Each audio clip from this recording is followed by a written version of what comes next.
Okay, math, division, lesson 2, chapter 22, and it is May 4th, Monday, May 4th.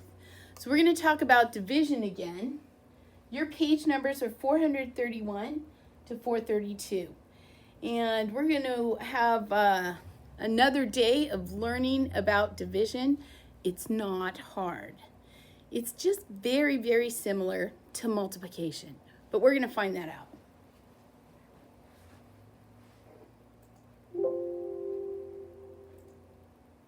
Here we go.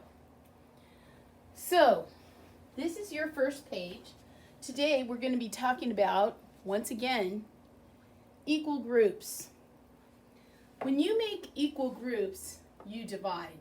A division sentence tells how many equal groups there are. Yesterday we were talking about how many in each group. Today we're talking about how many equal groups. Ms. Perez has 8 bird pictures. She gives them away in groups of 2. How many equal groups can she give away? So we're going to look at another strategy to how to figure out the answer, which is called the quotient, in a division problem. So just like multiplication was repeated addition, division can be looked at as repeated subtraction. So let's see how that works. We're going to start with 8. Remember, 8 is our big number. It's the number we're going to divide. We call that the dividend. So 8, and we're going to subtract sets of 2 until we get to 0, and we're going to see how many times we need to do that. So 8 subtract 2 would be 6, subtract 2 would be 4, subtract 2 would be 2, subtract 2 would be 0. So now we can say that I subtracted 2 1, 2, 3, 4 times, right? So here we go with step 3, write how many groups. When 8 is divided by 2, the answer is 4 equal groups. And we figured that out by subtracting sets of 2 repeatedly until we got to 0. So we can say 8 divided by 2 equals 4 groups. She makes 4 groups. So we're going to look at this table right here, and we're going to complete the table. So we're going to start with 4. 4, when we put in equal groups, and there's 2 in each group, the question is how many equal groups will we have? And the answer they've done for you is 2, which is correct. 6, and there's 2 in each group.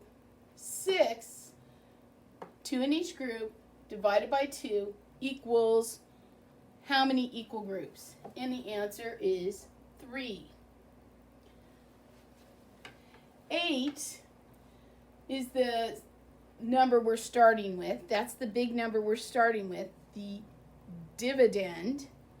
We're going to divide by 2 this time, which is the number in each group. 8 divided by 2, and we're going to find out that the answer is 4.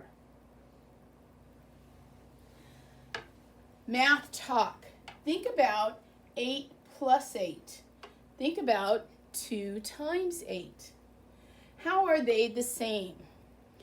Well, it sounds to me like in this one, 8 plus 8, the sum, which is the answer, is 16. In this one, 2 times 8, the product is the same. So I'm going to write down answers are the same. And the reason why we know that that's true is because you can solve this same problem. Right here we have an addition problem, 8 plus 8. So we're adding 8 2 times. Right here we have 2 sets with 8 in each set. So it's really 8 plus 8 again. So the answers are the same, and that's how they're alike.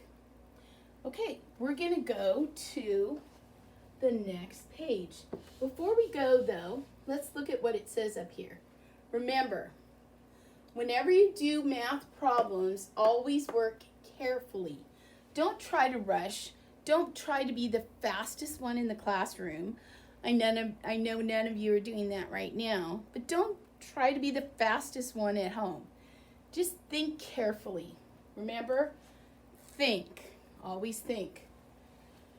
Be logical and write things down that could help you, okay?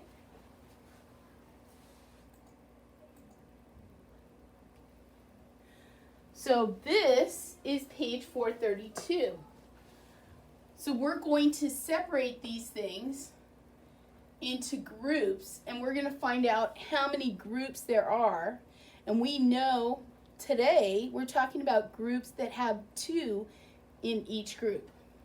So first it says circle groups of 2.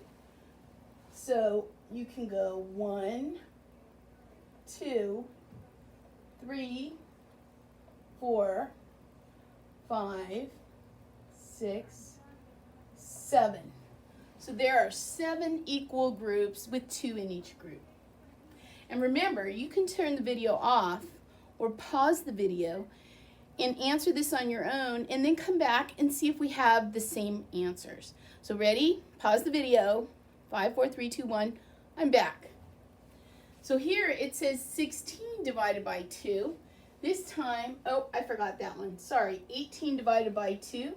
So we're going to go 1, 2, 3, 4, 5, 6, 7, 8, 9. So 18 divided by 2, the answer is 9. The quotient is 9. Here we have 16 divided by 2. So 1, 2, 3, 4, 5, 6, 7, 8. 16 divided by 2 is 8 equal groups. 20 divided by 2. 1, 2, 3, 4, 5, 6, 7, 8, 9, 10. So now I have 20 divided by 2 is 10 equal groups. So that, remember, that's not hard. It's kind of like what we were doing yesterday. Only yesterday we had the groups and we were putting things inside the equal groups. Here it says, complete the division sentence. Start with this many. 10 divided by 2. So I'm going to say 10 divided by 2.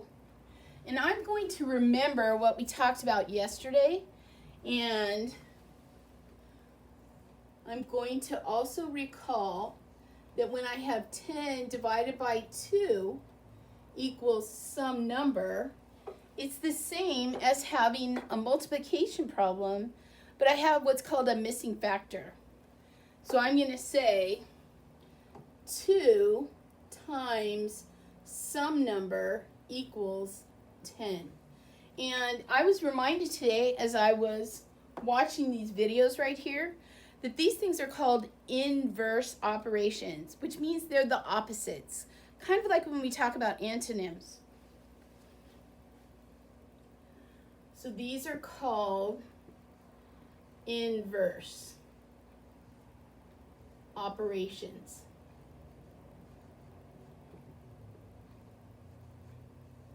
And the easy way to think of that is those are really opposites. So this one is pretty easy for me because I know my 2 times tables. 2 times what equals 10? The answer is 5. So when I take 10 and divide it by 2, I know the answer is also 5. And yesterday we also talked about the fact that these are actually a fact family. So if I draw this the way we drew it in first grade, and the big number goes on the top right here, and the other two numbers go on the bottom, 2 and 5. So if I were multiplying, I could say 2 times 5 is 10, but I could also say 5 times 2 is 10. When I'm doing division, what I'm going to say is 10 divided by 2 is 5, or I could say 10 divided by 5 is 2. So it's just another way to look at it, and it just makes the whole plan of math make sense. Remember what we said before? Be logical. Okay, 22 divided by 2.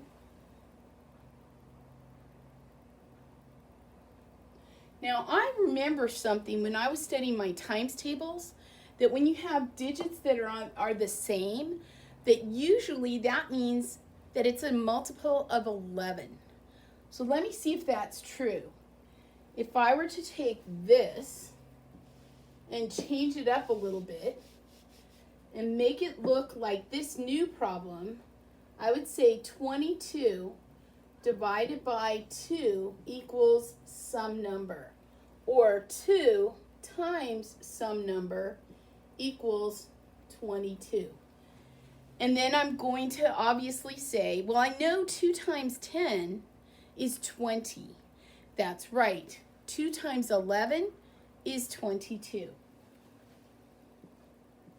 So I know when I divide 22 by 2, my answer is also going to be 11.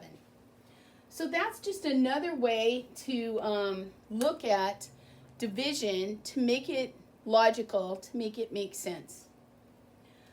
On this problem right here, we're going back to something we learned a while ago. So that's why we call this review. First of all, we have a chart here, a very nice table. And one of the things we need to look at, this is called a pictograph, is we need to look at the key. Down here, it says each butterfly stands for 2 butterflies. Now, one of the things I suggested to my students to do to help them, especially if they were very visual, like me, is to say, okay, this is obviously 4, because I can count 2, 4, so I'm skip counting by 2s. This, 2, 4, 6, 8. This is also 4. 2, 4, 6. This one is 6. And this one down here all by itself represents 2. So there we've made a little picture of the data that makes it very simple for us. Now let's see if we can answer these questions. First of all, it's asking a question about the word range. And if you remember the word range, it means what is the largest number, what's the smallest number, compare those two and see what the difference is. Let me give you an example.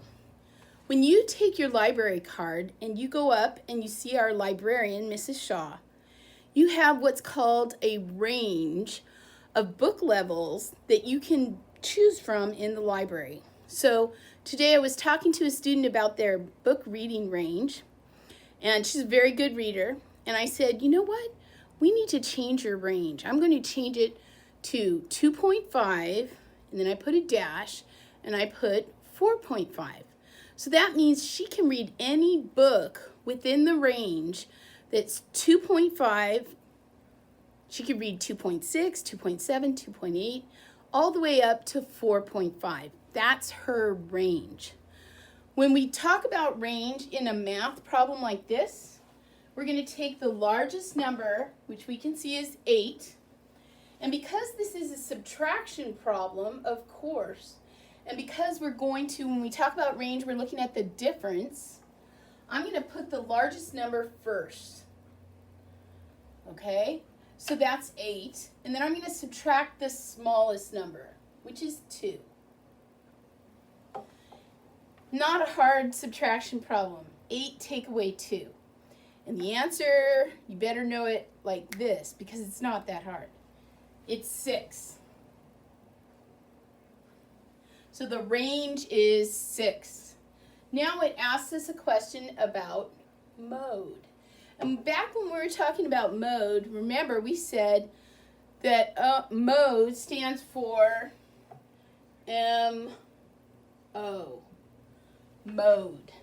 And that means the number that appears most often. Or sometimes we could say the number that appears more or the number that appears most.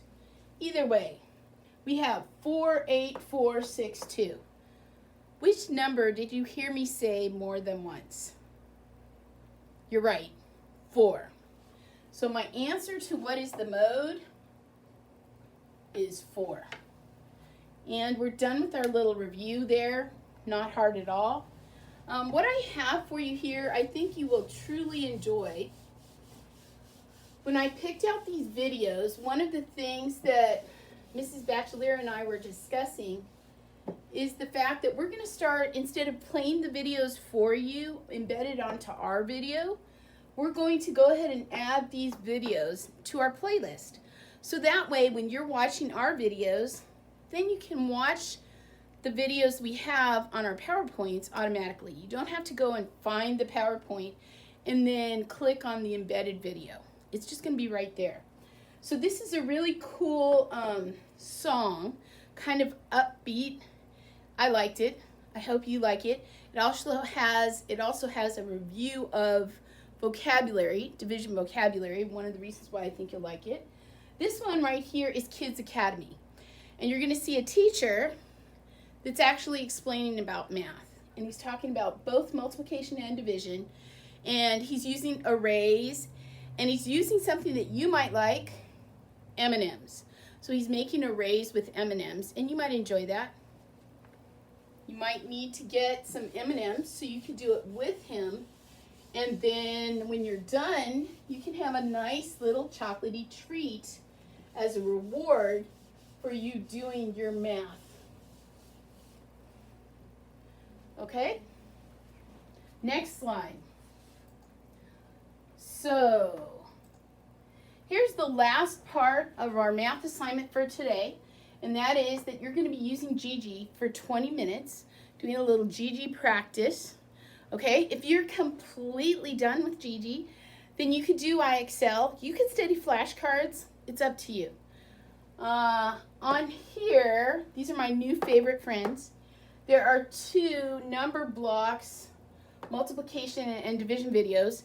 And just like I said a moment ago, those videos are going to be added to our playlist.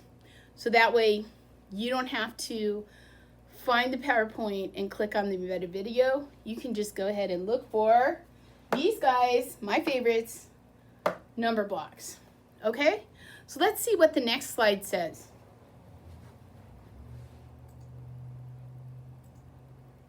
Oh, thank goodness. That's it for math today, friends. Wow. Great job.